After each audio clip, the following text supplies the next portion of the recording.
Hi guys, welcome back to my channel. I hope you guys are doing well. And Covid की वजह से मैं कहीं पे भी घूमने नहीं गई थी from March and then on weekend I decided कि थोड़ा ऐसी जगह पे चली जाऊँ जहाँ पे सीनिक व्यू हो, नेचर हो एंड कोई भी क्राउडेड प्लेस ना हो। तो मैंने सोचा कि मैं पॉइंट रेस जाऊँ, वो बहुत फेमस है यहाँ पे। बट जब हम गए तो वहाँ पे वो बंद था, वहाँ पे कुछ रोड वर्क चल रहा था, इसलिए हम पॉइंट रेस नहीं जा पाए। एंड देन मैंने सोचा कि अब इतनी दूर आए हैं तो ये बीच देख लिया जाए। तो ये ड्रेक्स बीच है एंड ये बहुत ही ब्यूटीफुल था एंड बहुत ज़्यादा ठंड हो रही थी वहाँ पे। हमने सोचा नहीं था इतनी ठंड होगी, पूरा फॉग हो रहा था एंड बहुत सारे लोग आए हुए थे और बहुत ज़्यादा विंडी वेदर था। आप देख सकते हैं कितना ब्यूटीफुल था।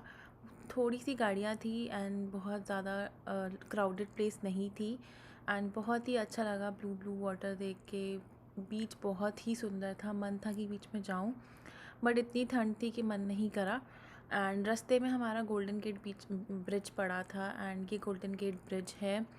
तो I am sorry for the ये जो मिरर थोड़ा गंदा सा दिख रहा है बिकॉज कार वॉश नहीं करी थी अच्छे से। एंड ये है ब्यूटीफुल गोल्डन गेट ब्रिज, ये बहुत ही फेमस है सैन फ्रांसिस्को में। एंड हम इस ब्रिज से ही गए थे हमें इस ब्रिज से ही जाना था उस पॉइंट रेस पे जो कि बंद था। तो मैंने सोचा क्यों ना मैं इस चीज़ की भी क्लिपिंग बनाऊँ और आप लोगों के साथ शेयर करूँ। तो ये वीकेंड पे हमने ज़्यादा मज़े करे, बहुत ज़्यादा मज़ा आया बिकॉज़ बहुत टाइम के बाद बाहर गए थे एंड ऐसी जगह पे गए थे जो क्राउडेड नहीं थी और नेचर के पास थी।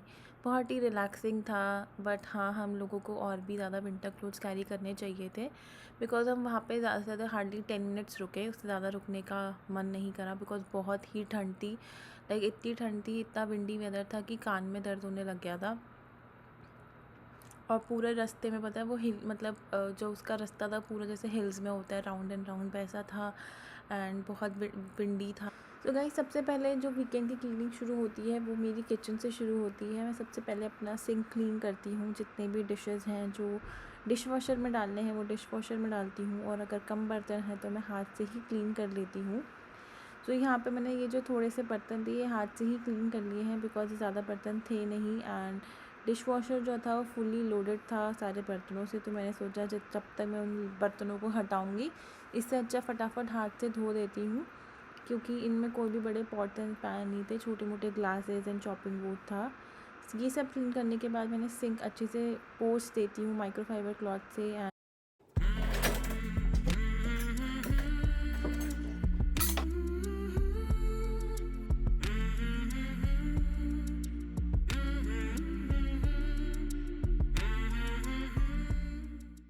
रात को मैंने बहुत सारी ग्रोसरी का सामान मंगाया था तो ये मैंने रात को बाहर ही छोड़ दिया था एंड अब मैं इस बैग से ही सारी ग्रोसरी बाहर निकालूंगी, सारी वेजिटेबल्स को अच्छे से वॉश करूँगी एंड देन ड्राई करूँगी जिससे कि मैं इसे फ्रिज में स्टोर कर सकूँ। तो यहाँ पे मैंने कुछ फ्रूट्स एंड कुछ इंडियन वेजिटेबल्स मंगाई थी।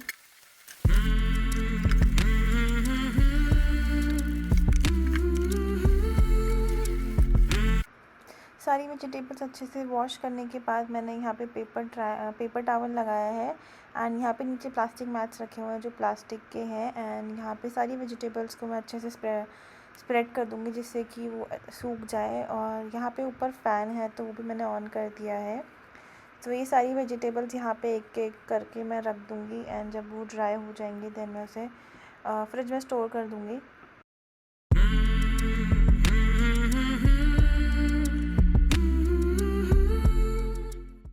सो गाइस, वीकेंड पे मैंने बनाया था upside down pineapple cake and उसके बनाने के लिए मैंने यहाँ पे लिया है 3/4 of sugar and then 1/4 of butter. And हम बटर एंड शुगर को अच्छे से मिक्स कर लेंगे। आप हैंड ब्लेंडर भी यूज़ कर सकते हो और आप इलेक्ट्रिक ब्लेंडर भी यूज़ कर सकते हो। तो इसको अच्छे से मिक्स करके एक बहुत अच्छा सा पेस्ट बना लेंगे कि वो कंसिस्टेंसी मैंने आगे शो करिए कि कैसा होना चाहिए।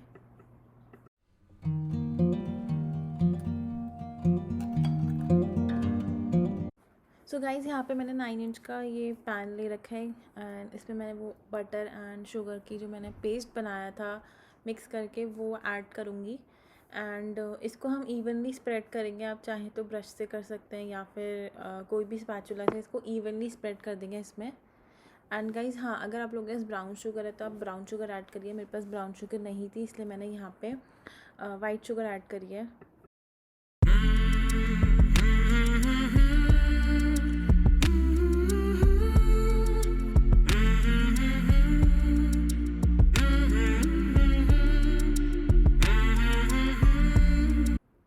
यहाँ पे मैंने ये पाइनएप्पल्स लिए हैं, ये फ्रेश पाइनएप्पल को कट करके मैंने, अगर आप लोगों के पास कटर नहीं है तो आप एक शार्प कटोरी, जिसके शार्प है जो वैसी कटोरी लेके उसे कट कर सकते हो राउंड राउंड।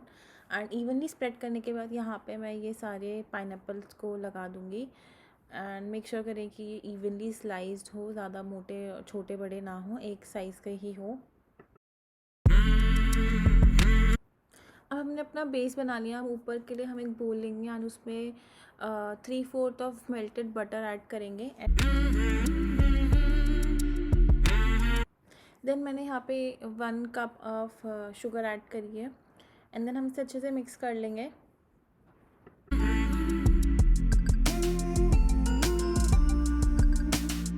फिर अच्छे से हैंड ब्लेंडर या फिर इलेक्ट्रिक ब्लेंडर से मिक्स करने के बाद यहाँ पे मैंने 2 एग डाल रखे हैं एंड देन मैं उसे अगेन अच्छे से बीट कर दूँगी इलेक्ट्रिक बीटर की हेल्प से।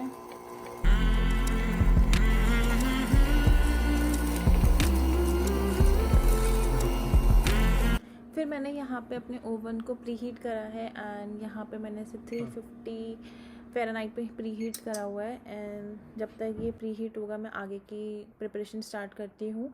यहाँ पे मैंने 2 कप्स ऑफ मैदा लिया है एंड इसे मैं अच्छे से एक छन्नी से वो कर लूँगी, छान लूँगी, जिससे कि जो भी एक्सेस एयर है वो हट जाए। देन यहाँ पे मैंने 1 tablespoon of baking soda add किया है। आप चाहें तो इसमें एक पिंच ऑफ सॉल्ट भी ऐड कर सकते हैं। मेरा बटर सॉल्टेड बटर था, इसीलिए मैंने यहाँ पे सॉल्ट ऐड नहीं करा है। देन मैं इसे अच्छे से छान लूँगी, जिससे कि जो भी एक्सेस एयर है वो हट जाए। एंड देन मैंने यहाँ पे एक बोल में जो भी एक्सेस पाइनएप्पल बचा था उसका जूस निकाल लिया है। अब जो ये बैटर था इसमें मैं अपना पाइनएप्पल जूस ऐड करूँगी। तो मैंने यहाँ पे थोड़ा सा पाइनएप्पल जूस ऐड किया है, क्योंकि पिछली बार जब मैंने अपसाइड डाउन पाइनएप्पल केक बनाया था वो थोड़ा सा गीला रह गया था, इसलिए मैंने यहाँ पे 3 या 4 टेबलस्पून पाइनएप्पल जूस ऐड किया है।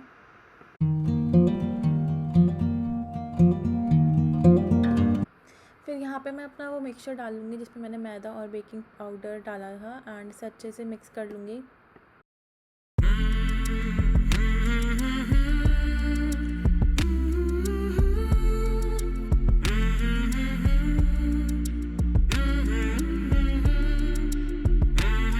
जब मेरा मिक्सचर अच्छे से बीट होके रेडी हो जाएगा, मैं यहाँ पे ये जो पैन था जिसमें मैंने अपना शुगर एंड बटर का मिक्सचर लगाया था एंड देन पाइनएप्पल ऐड किए थे, उसमें मैं ये बैटर ऐड कर दूँगी। इसे अच्छे से इवनली स्प्रेड करेंगे, जैसे कि ये एक जगह ज़्यादा कम ना हो।